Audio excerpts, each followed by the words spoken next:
So you got to think, would you be watching this now if my dad hadn't bought that car? Cars are funny, aren't they? I don't mean ha-ha funny, I mean funny like the way they can influence us, the way they can bring out emotions and memories and things. And if you're into cars, they can really get under your skin. They can really almost dictate where your life goes and how it happens and certain things that occur. It basically shapes your future in some ways, and that is exactly the case for me. And this video is I'm going to do my best to make this interesting. This video is basically a story about how I need to say goodbye to this car, the one I'm in, VEP, a 1983 Citroën BX 16 TRS. Why I have VEP. I've owned VEP for 9 years now, over 9 years, and why, after all this time, I'm saying goodbye to it. Well, the story doesn't start with this car at all. This car comes in much later. The story starts back here. We've arrived at destination number 1, which has nothing to do with the BX. We were coming down that road over there at Christmas, New Year, around that kind of time. It would have been 1989, I think. So that would make me 5 years old. We were travelling in an Opel Kadett. When I say we, I mean me and my family. Opel Kadett, not some funky 3-door Oliver type thing. It was basically a Mark 1 Astra. And then we came down that road, and the weather was kind of like it is today. A little bit of sun on a greasy surface. And over there behind me, where you can see not the people, the flats there, that used to be a Unigate dairy. And for some reason, a milk float decided to pull out on us as we were driving down the road from that junction over there, Byron Road. I've never been down there in my life, I don't think. So it pulled out of there, and it was futile. 4 wheels, locked up, into the side of the milk float. Not a Benny Hill milk float, not one of those little 3-wheel electric Unigate things that used to go around. I remember those when I was a kid. It was a Transit, I think it was a Transit, like a Luton style Transit with an open back on it. We parked up over there where that white van is, in the Kadett, and my granddad came down, brought a camera, took a load of pictures, and that was that. The Kadett was smashed up. My sister was crying. She was in a baby seat in the middle. Yeah, it was well, it wasn't carnage. It was a light bump. But that moment was significant. Yes, it's true. This story has started with an Opel Kadett. But the Opel Kadett was replaced. You see, we had the crash. And I remember when I was even being so young at the time, I remember my dad saying that he didn't want that car back. He was hoping they'd write it off. But they did repair it. And his worst fears came true. His worst fears were that they'd do a repair on it, and because it's 1989, it would end up looking rubbish, and it did. The panel gaps were bad, the colours didn't match. It was a metallic blue colour, so God knows what it was like matching metallic blue back in the days. So he decided to sell that car straight away. He chopped it in. What was he going to chop it in for? You can probably guess, can't you? What's he going to chop it in for? He had talks about liking the Rover SD1. Now, I didn't know it was called an SD1 at the time, but I had a toy one, and I thought, well, that looks quite cool. He'd also mentioned Mercedes, which were, for my family, that would just be so weird to have a Mercedes. I knew he had a thing for Citroens. I mean, I'm 5, so although I'm kind of into cars, well, I'll tell you the extent I was into cars. We were walking down a road in Eastleigh, which is where I'm just leaving, called Kipling Road, and I was walking with my nan, and she was pushing me along in a pushchair, or I was walking beside the pushchair, so that gives you a kind of inkling as to, you know, how old I am at the time. And we were walking along, and there was a bloke washing his car, and she's just walking along with me, and she looks up, just smile, and I look up and go, oh, that's a Ford Escort. And he looks over and he's like, wow, that kid's really small, he can barely talk, and he's just identified this as a Ford Escort. And he gave a really nice smile to my nan, and my nan was like, oh wow, yeah, that's pretty cool, yeah, well done. And then I turned around and said, It's not a good one though. And among, you know, apart from the Rover and the Mercedes and everything like that, I knew he liked Citroens. I had a book, an I Spy book, and in that I Spy book it had a CX, and it talks about the suspension that went up and down. Oh, DVLA tax check. That's the first one I've ever seen. Wow. Good job it's taxed, didn't it? So one day after this event, my dad is driving through Chandler's Ford, which is nearby to where we lived, and he went past the old Ford dealership, Hendy Ford dealership, which is now, like most car dealerships, a block of flats. He saw in there a red Citroen parked on the forecourt, and I don't know if it had a price in it or whatever, but he saw it and he thought, ooh. But he was on his way to work and he was like, oh, I've got to get where I'm going. I'll go back later. So he drove back later and it had gone. Of course, we're back in the days where you didn't have Auto Trader online. You know, Auto Trader was a weekly magazine. You know, cars were advertised in papers and free ads and things like that. You didn't have the accessibility to know what cars are about where and when. I think that's why we get this obsession with people have this obsession with trying to buy cars that are nearby to where they live, because that's always what you used to have to do. But luckily, nearby to where we live, there was another garage, and this other garage had a bright red Citroën BX. This was a standard backstreet garage, and probably one that took in, I don't know, they might have underwritten part exchanges from main dealerships, like a Ford dealer who had a bright red Citroën on the forecourt and didn't really want it there. Now I appreciate that does not look like a car sales, but that used to be a car sales. That shop bit on the front used to be that's the top of a canopy that's been panelled in. And my dad's BX was found here. 114 Portswood Road.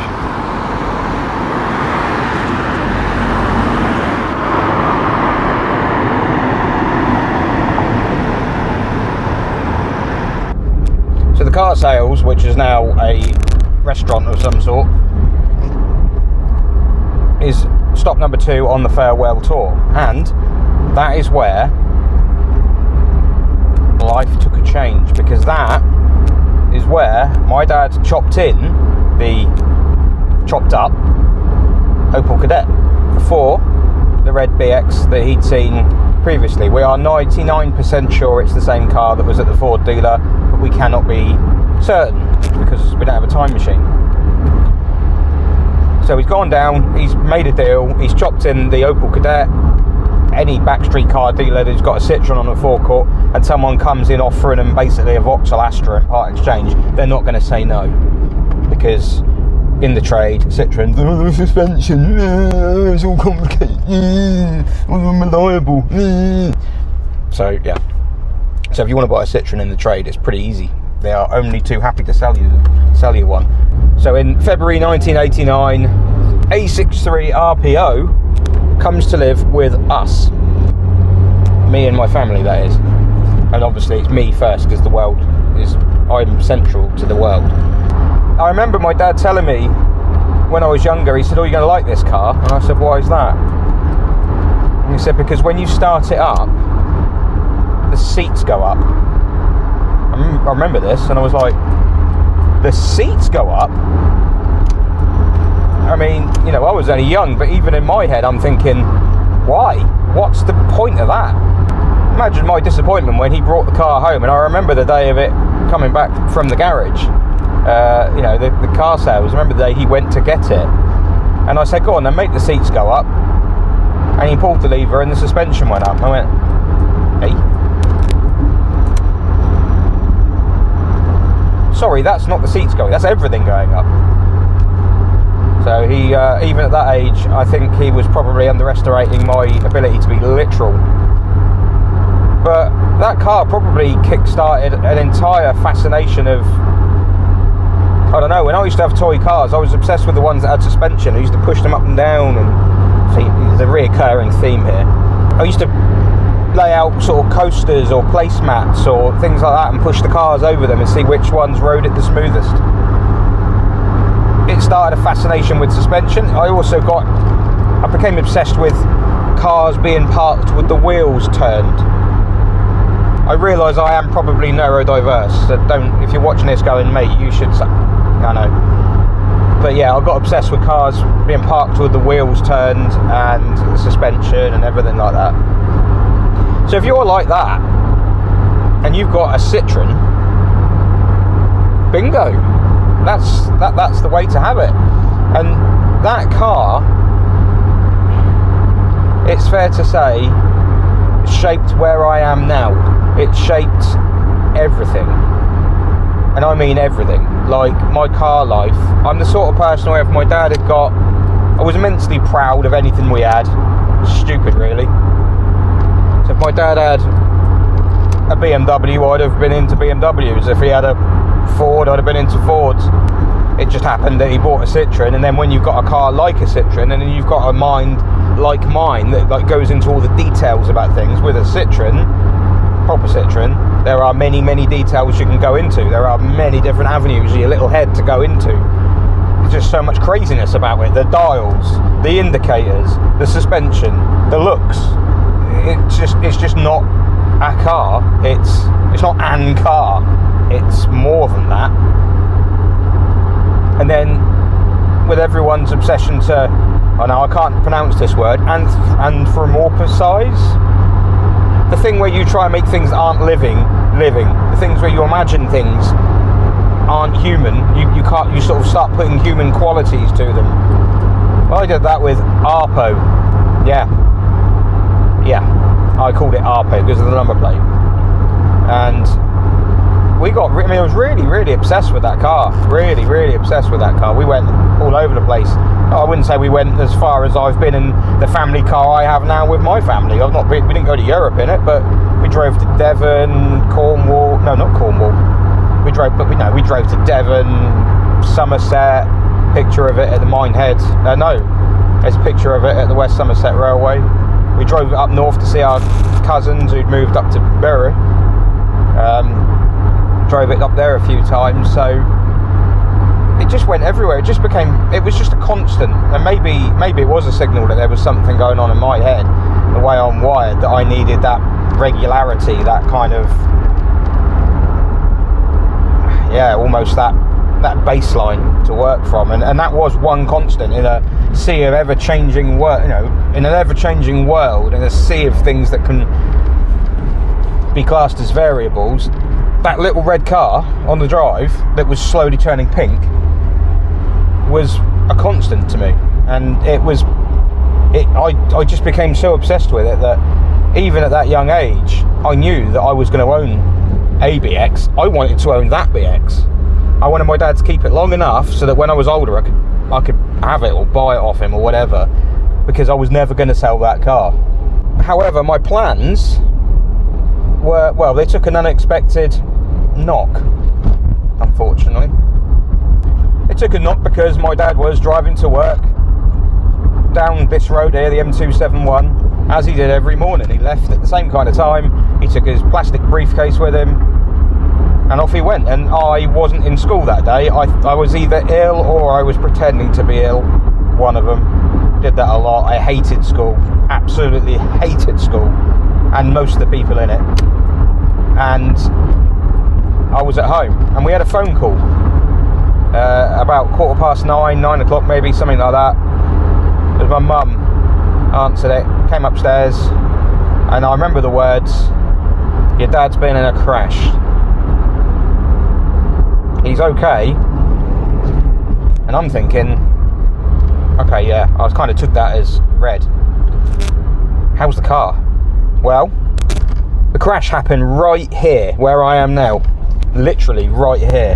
And I was hoping to stop and show you and make this. So this is tour number 3. This is the tour, part of the tour number 3. I'm doing this completely off the fly here.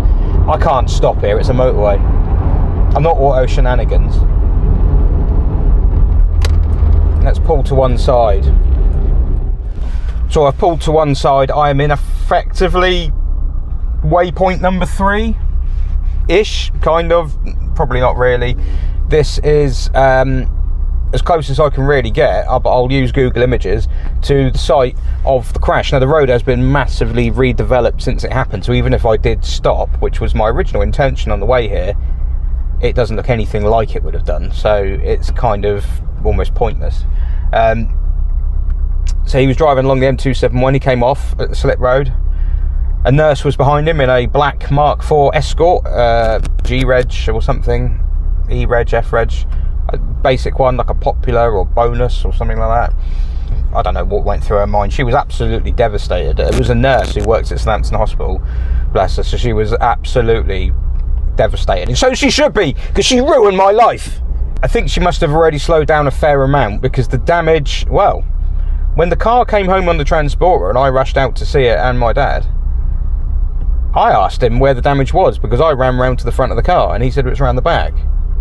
I thought, I've just run past the back. I couldn't see anything. But it was. That was pretty much it as far as it went for Arpo on the road. The journey ended there. And so you think, well, is that my last stop point? No, because apart from doing a farewell tour in VEP, we're also on a special mission. It just keeps giving, doesn't it, this video? We're on and this is 100% true. We are on a special mission for Citroën. Genuinely. We're heading to Bewley Motor Museum, the National Motor Museum, right now. In fact, I need to leave right now. There you go, the Holiday Inn in Southampton here, next to the M271. If you ever stay in that, you are right next to the place that my life absolutely got turned upside down.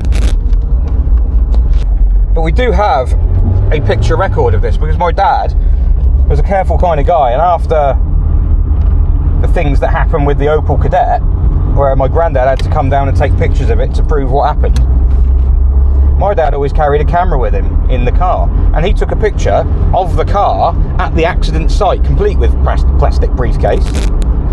And here it is. This is the day, and we are where it happened. But if my dad was in the modern world, he wouldn't need to have carried a camera in the glove box, because he can have a dash cam. And a company called Viofo messaged me and said, would you like a dash cam if you can review it on your channel? And I said, free dash cam. Sure. So here's the dash cam. This is some footage from the actual trip. This is not where we are now, but this dash cam is a Viofo dash cam, and it is, their words not mine, the first proper full 2K resolution dash cam.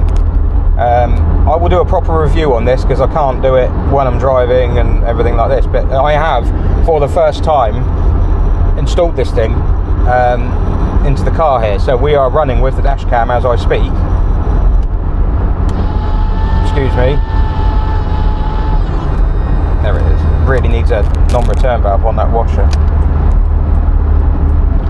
So we are running with the dash cam. I will give a proper review on the car, on the dash cam in a different car.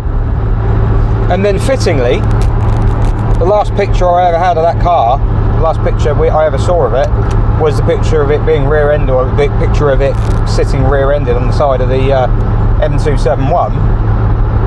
And the first picture I took of VEP, that was really significant, because that was the first time I'd seen one of these in this spec looking like Arpo did, albeit not as smashed up. It was worth getting VEP just for that. My dad was arguing with the insurance company about values, trying to get more for it, because they were trying to not give him very much, if I remember rightly. And it actually ended up staying on the driveway for a long time. I don't know for sure if it stayed there over Christmas. We bought the replacement car. The XM arrived on the 9th of December 1994. I remember the day. I'm pretty sure the BX didn't go till January. He left, but basically it sat on the driveway crammed with a XM on the front of it. for a good few weeks, and we used to play in it. You know, my dad had, I remember him saying, like, he cut the alarm and everything out of it, and there's something he did, and he cut a circuit to something, and he goes, oh, Arpo is officially dead. And I remember being really sad. But the silly thing was, it was like, it would have been something I could have fixed in 5 seconds now. But it was sat on the drive for ages. We used to play in it. I remember it was my first inkling, my first experience of, like, you know, when you need to put something to bed, you know, when it needs to be finished, like you need to end this situation. And I remember it was the day before it got picked up by the salvage company, and I knew then, I was just like, you know, it's almost like it needs to go. But we played in it that day, and we were pushing it about on the driveway. Like, me and friends, I think we were sat in it, pushing it around and turning the steering, and I was getting a bit more like, I was getting a little bit more adventurous with what I was doing, because I was going tomorrow anyway. It's going to get scrapped. So, and we pushed it, and I remember pushing it with the wheels turned. I didn't realise the wheels were turned by accident, and it basically, the driveway was 2 concrete stones in the middle, and we beached it and got it stuck because it was on low. Couldn't get it off, and it was wedged on the driveway, and it stayed like that the whole night. And the XM, by this point, had only been in our ownership for what, a month, 6 weeks, something like that. And I remember my dad saying that we had to park the XM. Well, he didn't actually get angry, but I think he was like, what have you done? And so he parked the XM on the road overnight, spent the night on the road, and he actually said something along the, in fact, there was a time when the XM was playing up, and he said, like, it's ironic, one on the driveway is smashed up, still works, and the one I've bought to replace it is broken. But the XM, the night the BX was going to go, it had to spend the night on the road. And I remember my dad saying he was hoping someone would come and write it off, like a lorry would drive into it or something, because he was having that much aggro with it. But the BX sat there overnight, and then the next day, when it was due to be collected, mysteriously I was ill from school. I couldn't go in. A real shame, a massive coincidence. And my dad went to work that morning with his plastic briefcase in the XM, not knowing if he'd make it or not, because that's what that car was like. And I remember him patting the bonnet on Arpo and saying, almost like saying thank you, sort of thing, like, without actually saying it. And then the truck came about, would have been about 10 o'clock in the morning, something like that. Big Arctic with a big proper car transport with loads of cars on it, and 2 burly guys come and knock the door, and my mum's been tasked with giving them the key and signing it off and everything. So they do that, and then they kind of look at it on the driveway like, what the hell's happened to that? Why is it? Because the way it was dumped, the way it was beached, was just this really mad angle, and they were just, you could see the bemusement. So they managed to move the car, with big burly men. They managed to manhandle the car backwards, and then they pushed it off the drive, because it was on low and it was going down a sort of a drop curb. It was beaching out, and it was scraping all the way down, and then when they got it out on the road, they're trying to manoeuvre it to turn it so they can back it to put it on the truck, and it's scraping there as well, and it was like it was being dragged away for slaughter, you know. It was heart-wrenching, and I cried. I mean, I don't cry much, and that's not me being, I'm a big tough guy and everything. I can't, I really struggle. Like, it takes something pretty significant to get me in tears, and certainly now, I mean, then, maybe not so much because I was a kid, but I remember crying, and then staying at the door with my mum and watching them load this car onto the truck, and these 2 guys keep looking, going, what is up with that kid? what a weirdo. And so they load it up and they drive off, and the way the truck went meant that if I ran upstairs to my mum and dad's room and looked out the back window, I'd see it go off down the road, so I'd get another glimpse of it. And there's a view in their estate. As I say, you can see the road out, and you can kind of see the little road that goes out to the main road in the housing estate. And I saw it, and it was loaded backwards, and it ended up being on the top deck backwards. So you really got to see it. You get to see its little face getting dragged off. Oh, and that's the last time I ever saw it. No BX came into my life after that until the entirely predictable event happened where my first car, at the age of 16, it was going to be a BX, wasn't it? It wasn't Arpo, but I did get a BX. It was a ivory, well no, not ivory, what do you call it, blank Cremont 14RE, an F-Reg one. I did some choice mods to that car because I was young and stupid, but had it for a while, had it longer without a license than I did with a license, ridiculously. And then from that point, that kind of, I think the tone was just set. I ended up going through a number of different cars. I replaced that with, I broke the diff in that, then paid to have it fixed, then gave it away. So that's one of my biggest regrets.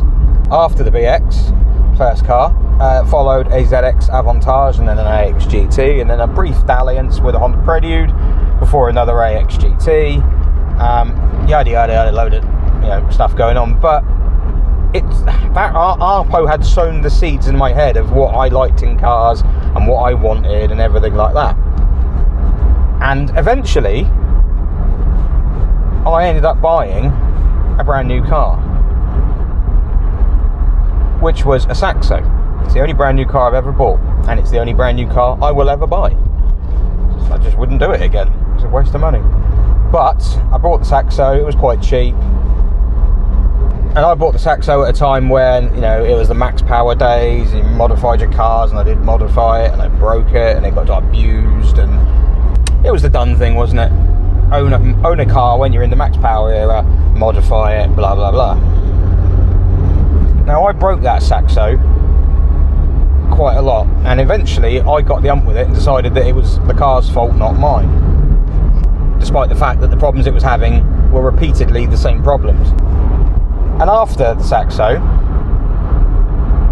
I bought a BX 16 valve, and this was in 2004, and I still own that BX 16 valve, and that's a BX I will never sell. So I've got my 16 valve, and I'm never going to sell it, blah blah blah. But of course the car that I was originally never going to sell was Arpo. But by the time I got my 16 valve, even in 2004, which is nearly 20 years ago, a Mark 1 BX was a rare machine. It was a rare car. You would not find many of them. And likewise, trying to find a red A-Reg 16 TRS would be impossible. But there is a bit of me that wanted to live that part of my life that I had when I was a kid and never got to experience as an adult. I never got to drive it. I never got to, I never got to have that car. So I'm mooching around in my 16 valve and all the other many cars I've had. And in 2006, a GT popped up for sale. I had a chance to rescue a 19 GT. Was that the first Mark 1 I'd had since Arpo? I think it was. And then when I started restoring the GT, because it did need it,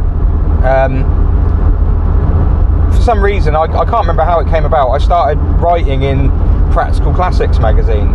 It was Reader's Sagas or something like that. I didn't do many of them, but I did a couple. And at this point I was running the garage that I'm at now. And one day we had a phone call. My wiper blade's gone. One day we had a phone call from a man, and he said, "Is that BX Club?"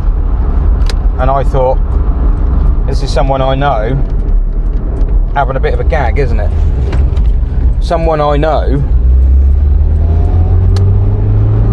is ringing up me, being like a TVR specialist, and going, "Is that BX Club?" And I was like, oh, who's this joker? And actually, it wasn't a joker, it was a man in Swansea. And he basically said, oh, well, I just got this number out of thing in Practical Classics. What's that? Oh, it's the GT. Oh, the Resto Saga. Oh, you got this number? And basically, Practical Classics had made a typo, and they'd put the phone number for my business next to BX Club UK. So he thought BX Club UK was an actual thing, and you know, had a phone number and everything. BX Club UK was a forum. It is still a forum, an internet forum, and now a considerably busier Facebook page. That's it. But he rang up and said, oh, I was just looking for BX Club. I didn't know if there was someone I could talk to. I have a BX I need to get rid of. And I had at this point declared that I was not getting any more BXs. I'd had a few. I wasn't going to get any more. This was about 2000. This is 2014. So in 2013 I got XPO, which was a red 16 valve that needed an engine and putting back together. You can read all about that one on BX Project. And at this point I've got so many cars, I've got more than a, story of my life, isn't it? More than I know what to do with. I'm not having any more. And then he goes, oh, okay, well, in case you know anyone who is, I've got a Mark 1, I've got a red A-Reg, I've got 16 TRS, and it's like, it's free. If someone can take it, they can have it, because it's been off the road many years and needs lots of work. And I'm sat there thinking, hang on, red Mark 1 A-Reg 16 TRS, yeah, that's right, well, I'll have it. And it was, and it is, really, the closest thing I will ever have to Arpo. It was VEP. VEP had been brought new by a man called Arwell, or Arwell, it's a proper Welsh name, in Swansea, and he'd kept the car until 1993, because I did one of those DVLA things where back before they stopped it, where you could get the previous history of a car, and he kept the car until 1993. It then went to someone with the same surname but with a considerably more modern first name, so I can only assume the man passed away. So it went through him, and then it went through a load of other people, and it ended up with a guy who I got it off of, who was someone who liked, I think he was into Hillman Imps, and he'd seen this BX sat on someone's driveway, and he'd gone and knocked the door, and they'd sold it to him. And he did have it on the road very briefly in 2007, but there were problems with it, and to be honest, I found out what those problems were. As I've mentioned in other videos, it was the carburettor. But because it had been sat around unused most of its life with a dicky carburettor, seemingly from new, it only managed to cover 17,602 miles in that time. And today, it's done 24,054, so I wanted to put 10,000 on it. I'm not going to get a chance to do that, and I wanted to keep it until it was 40 years old. And by 1 month, I'm not going to do that. 1 month and 3 days, I was off, but I was close. The process of getting VEP itself, that was a day. So I'd actually had to drive to London. It was a Sunday morning. The car was free. We had an enclosed car trailer, but at work we had some employees at the time, and one of them had made a bit of a balls up, and he'd made a bit of a balls up repairing someone's car, and I had made a bit of a balls up in sort of being a little bit too enthusiastic about how quickly this guy could come and pick the car up. And long and short of it was that he was coming down from London to pick up this car that wasn't actually fixed yet. Should have been fixed, but the guy fixing it broke it, so we couldn't fix it. So I had to ring him and say I'm very sorry, while he's on the train, a businessman, on the train down to pick this car up. You can imagine that didn't go down brilliantly. So I said, look, I've got a trailer, I will bring the car to you. To make up for it, I will deliver the car back to you. So you're going to make one trip like you would have done anyway, and I'll drop the car to you, to your door. So I did that on a Sunday morning, But the plan was to go to the Isle of Dogs on a Sunday morning, which I did. Dropped off the car at 6 in the morning or whatever. Took many photos of, well, I didn't take many photos. Went past Tower of London and everything like that. And then to drive to Swansea to pick up Vep in the same trailer. And then drive back to Fareham. So that was a long day. And when I picked Vep up, like I say, it ran. I wasn't really fully, oh Christ, they've changed the road layout. I wasn't kind of fully up to speed on just how much work Vep needed, and I knew it ran, but I didn't realise that it didn't lift or anything like that. He hadn't really said. And we got this car off the drive somehow into the trailer. I did get home. I got home very late. I was in trouble anyway. I offered to buy a Chinese to make it up. Got the trailer back, couldn't get the trailer into my road, and thought, right, okay, what I'll do is I'll swing by the unit, I'll get some LHM, I'll put some LHM in the BX while it's in the trailer, and then gracefully back it out when I get home. So I went to the unit, put some LHM in the BX, ran it up,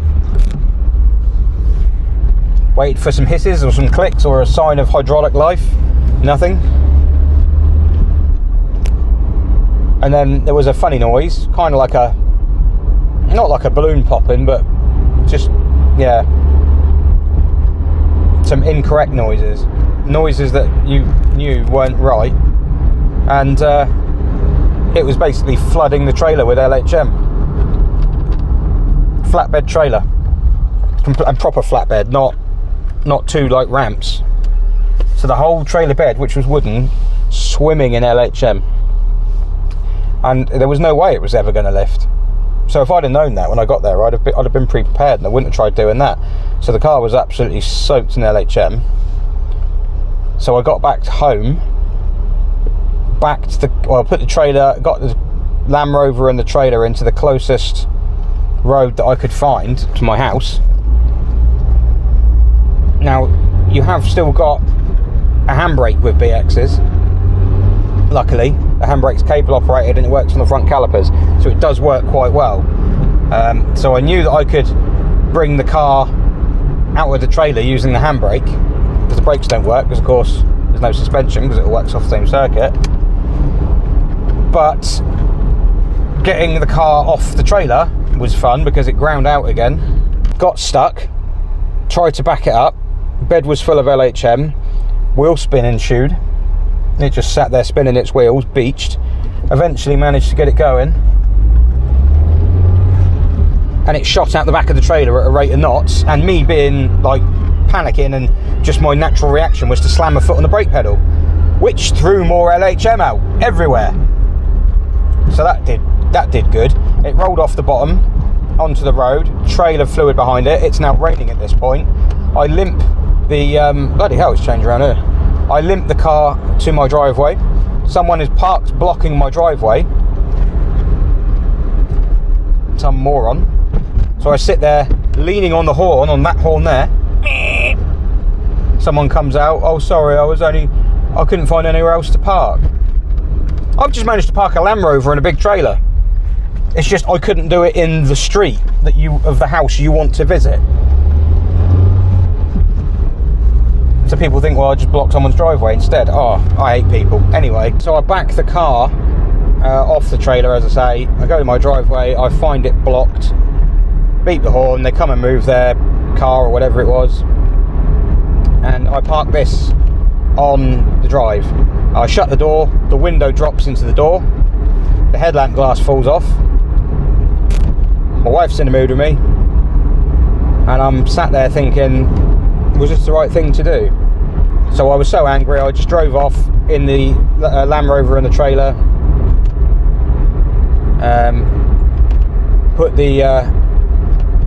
I'd left my BX 16 valve at the unit, so I drove back to get that and parked the Land Rover up and put the trailer away and everything like that. Eventually got home at like 9:30, 10:15. When I got back, I saw the BX there, sat there filling up the water, because I'd left the window open because I couldn't shut it.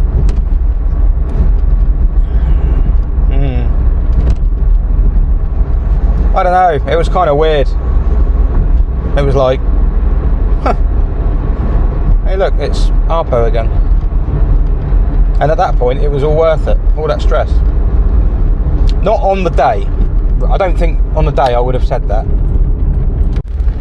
Right, I'm looking for vintage tyres because I'm going to the collections place. I think it's down there. There we go. Vintage tyres. Deliveries. Vintage tyres.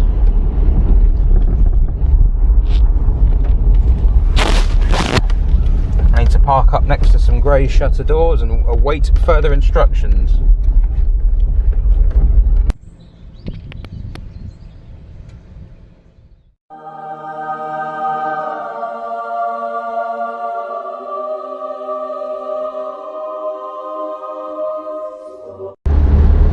Driving back through here, through Bewley, which is synonymous with the Motor Museum, and it's somewhere I used to go when I was a kid, you do end up thinking to yourself how, like, you know, almost like butterfly effect, how do actions change? Oh, there's a French person, they're going to look at the BX. No, they don't care, they don't care. So the simple fact as I see it is that had my dad not bought that red BX in 1989, the one that captured my imagination and every little weirdness about me got properly like ingrained into it, like the roots of a tree in the ground, would you be watching this video now? No, you wouldn't, because I can attribute most of the things that have happened in my life, the significant things, back to that car. And you're like, oh, really? How? Well, I certainly wouldn't have been into BXs if he hadn't bought one. I was the sort of kid who'd just be into whatever he bought. You know, silly, really. In fact, some adults are like that now. You can't criticise certain things if someone owns them. So if he didn't own a BX, the fact is I probably wouldn't be into Citroën in the way that I am. I probably would have found them quite interesting, and I may well have had one, you know, if that's the way that my mind ended up being. But then did him buying a BX feed that kind of curiosity that I had as a kid? I ended up with Citroën brochures. I ended up with a book that my dad, I don't know where he got it from, it was called Dates, a little booklet, and that had the SM in it, and it had DS's and traction and everything like that. And I don't know if I would have grown up wanting the things I wanted and having sort of done the things I've done, and would I have bought a BX 16 valve in 2004, and would an SM have been my dream car? I mean, if I take it from one point of view, would I have bought a brand new Saxo? If I hadn't bought a brand new Saxo, there's a fair chance I wouldn't have met my wife, because we met because of the Saxo. And if I didn't have BXs, would I have gone on to have an SM? I mean, if I didn't go on to have an SM, I don't think I'd have made a YouTube channel, because, I mean, I might have done, but it would have been about different things more than likely. You can't say for sure that everything would have changed, but I think there's a fair chance that without that car,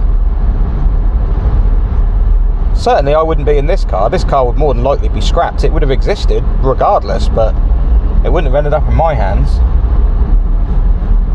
And most people probably would have scrapped this eventually, because at the time I got this, pumping in the hours it took me to get this back on the road and make this a viable project again, I don't think many people would have done it, to be honest.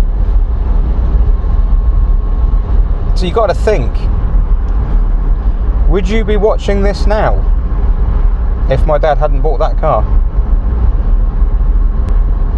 That car's not about anymore, but this is the closest I will get to that car. And so finally, you're asking the same question as probably a lot of other people who are watching this video are asking. Why are you selling it? Why are you getting rid of that car if it means this much?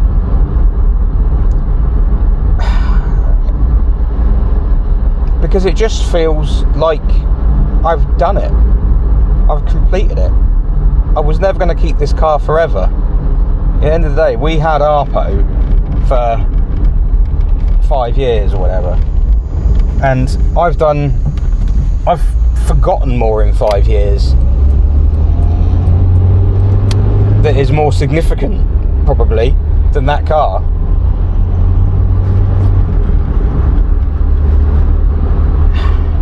I wanted to experience it because that car is gone. This is not that car. It's a very similar car, it's an almost identical car, but it is not that car. And it's never going to be. It's just representing that car. And before I got this on the road, I had all these visions of driving it to the places that we drove the old one to, and you know, the West Somerset Railway and Bury and Dawlish. I remember driving a Dawlish a lot in it. Well, maybe not a lot, maybe once or twice, but and just doing all the things that I thought I was going to do to relive it all. But it's taken me to own this car, experience it, tick the box, and take on a lot of other silly things like an SM and a DS, or a Clement anyway, and all the other things I've done, and a million of other things I've got going on in my life, to realise that memories are fine. You can leave them as memories. You don't have to relive them. You don't have to go back and do it again. They're fine in the past. It's all right. And life changed. You know, I wanted to keep Arpo for, you know, for keeps.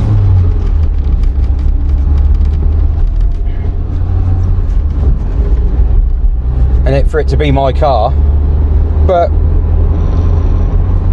it isn't. It's never going to be. It got written off. It didn't go that way. So I guess the lesson is, there's a Peugeot there's a Peugeot in front that can't turn its indicators off. It's going left, right, left, right. It's been very difficult to try and make this video without rambling, because I struggle a lot with driving and filming and talking. I really struggle with it, unless I'm describing the car. I'm probably okay with that, but so trying to remember everything while I drive, I really struggle with it. So this has been a little bit, it's been nowhere near as good as I had it in my head. I had in my head how this was going to go, and it's not going to come out like that. I just have to accept it. I can't do it. I can't tell stories to a camera and drive at the same time.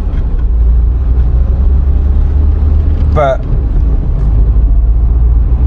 I wanted to mark Vep's past. Well, that sounds really dark, like it's died. It hasn't died. It's going to a good home. I wouldn't have sold it to anything other than a good home. But I wanted to mark Vep's passing from my life in a fitting way, and I think this little drive out, visiting some of the significant sites of Arpo many years ago, and collecting a special package from a motor museum for Citroën themselves. It's quite a fitting way to see Vep out, isn't it? And Vep will continue. Vep will go to a good home. Vep is due some good work. I look forward to seeing what the new owner does. He is buying the car. He's taking custodianship of the car, knowing that it's a rolling project. It's not a finished article, but then what car at this age normally is? But it's an ongoing process, and he's going to write his chapter in it, and hopefully make lots of memories of his own. You've got to remember that of all the people that have had this car, there aren't many over the last near 40 years of its existence that have driven it, that have used it on the road. So, as for me, I have plenty of other things to do. If someone said to me, you can sell, you can have your SM on the road tomorrow, but you've got to give Vep away, I'd do it in a heartbeat. I've done VEP. I've got this car, I've saved it, I've done all the welding that it needed underneath. I mean, it still needs a bit more, but it's cosmetic more than anything. I've done what I needed to do. I've prolonged VEP's survival. At the end of the day, this car, there's every chance it would have perished, literally. So yeah, I think that it's reached a good conclusion, and the little boy in me who was stood on his parents' driveway crying when it got taken away, because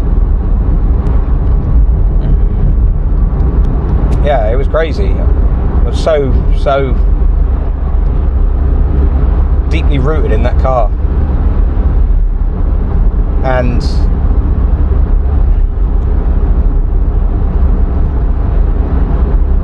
although I've not been able to live that car, I've managed to keep some bits of that car. I have the number plate from that car in the boot of this, which I shall be removing. I have the keyring from that car, the alarm, the Sparkrite AT120 alarm system. I have the keyring, and that has been on the keyring for this car ever since I got it. That's the keyring that used to be on Arpo's set of keys. But it's probably time to end this little chapter, and that makes it time to end the video. So thank you for watching. Thank you for your lovely words about VEP. VEP, you will see it. VEP will survive, and I'm sure, I am nigh on certain, you're going to be seeing more of VEP online, possibly in videos, possibly in at shows and things like that. It will be about, I'm pretty sure of it. It's going to a great home, and I'm actually excited to see what he does with it. So yeah, from me, from VEP,